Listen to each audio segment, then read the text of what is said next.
Prison plus depression, not a good combination.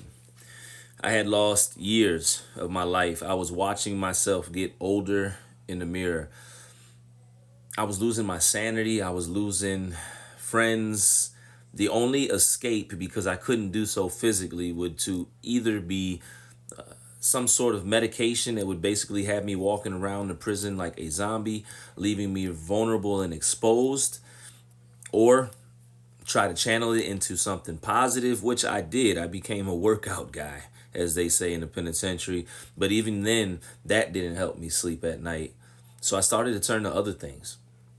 One of the number one, I guess, reasons that could have caused me to fall all the way down in prison would be alcohol.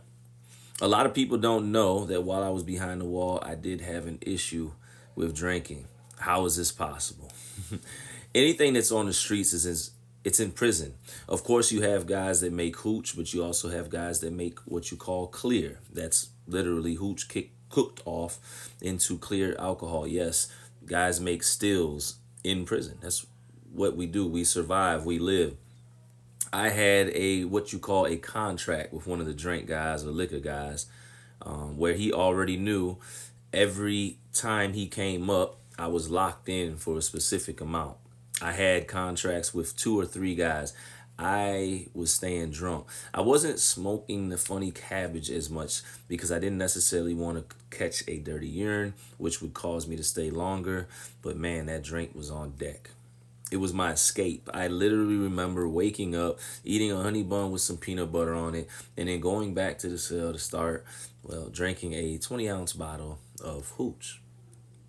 Substance abuse is a major issue in prison.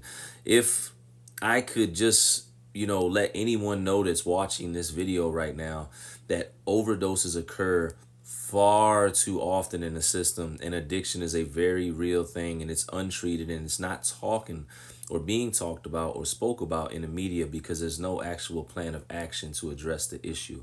In the Commonwealth of Virginia alone, just in the past few months, there have been multiple overdoses, to include people no longer being able to be here. I remember one brother on the same institution, while I was battling with alcohol, he was battling with another substance abuse issue. He had overdosed and went out one night, and they put him, after rushing him to the hospital, reviving him, they put him back in the hole on the compound, and 2 weeks later they let him back out on the same compound, back in the same pod, around the same environment. And this time when he overdosed, he did not make it to see the next day. The city, the streets, the hood, the block is just like prison. The problems that plague us out here, they don't stop at the prison walls. If anything, they're more magnified. People are escaping their reality, and this is what I was trying to do.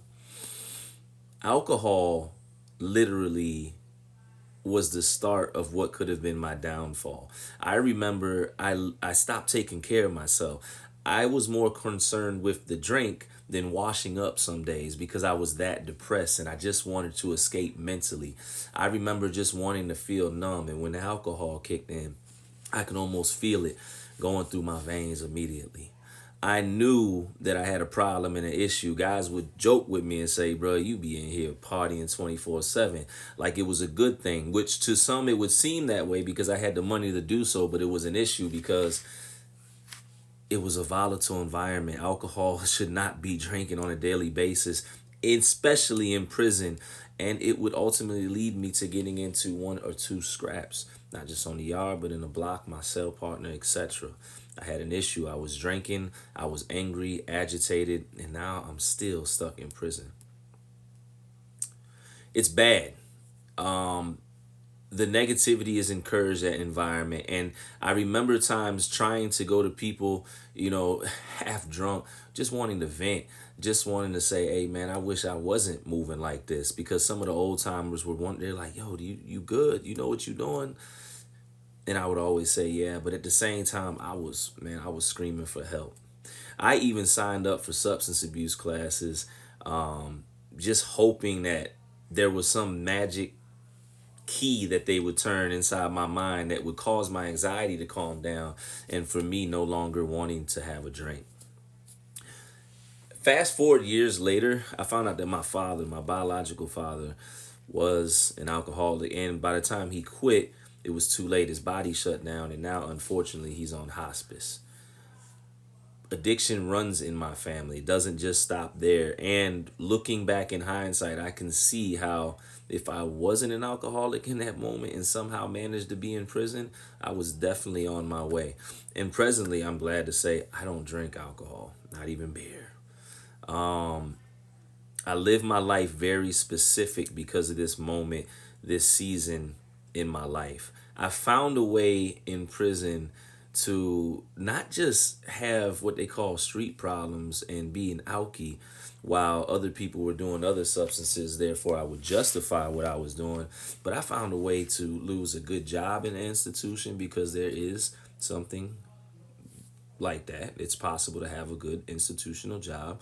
I started to argue more with my lady, who I was in a relationship with. I had support, but I was now drunk when I was getting on the phone. It was just as if I was on the street coming home drunk every night from work. I was venting about everything I was angry about while drunk to her, and it wasn't fair. I was taking things out on her. I look back at this chapter, I was a completely different person on the verge of losing it. Again, just not knowing what to do. I lost privileges to visits, getting into arguments with COs. And honestly, I kind of isolated. I stopped calling home. It was that bad. My mind was slipping, but I knew I couldn't keep going like this. I knew I had to stop drinking. I knew I had to figure out a way because, one, I've never been known to move like this. Two, I've always carried myself a certain way, and I don't want to be looked at as an alkie because, man, there are people that suffer from addiction in prison, and they tend to be even lower on the totem pole. I wanted my respect, and I had to fight to get my mind back right, but I just didn't know how. I didn't know where to start. In an environment, after losing everybody that I was cool with, who could I talk to? Who could I lean on? Who could I start just communicating with about my problems to try to figure things out and identify which way to go? I didn't know. Even calling home, they couldn't relate to the problems that I was going through in prison because they had never been incarcerated. But I knew I had to fight. I knew I needed support, and I knew I wanted to get better before I allowed prison to destroy me.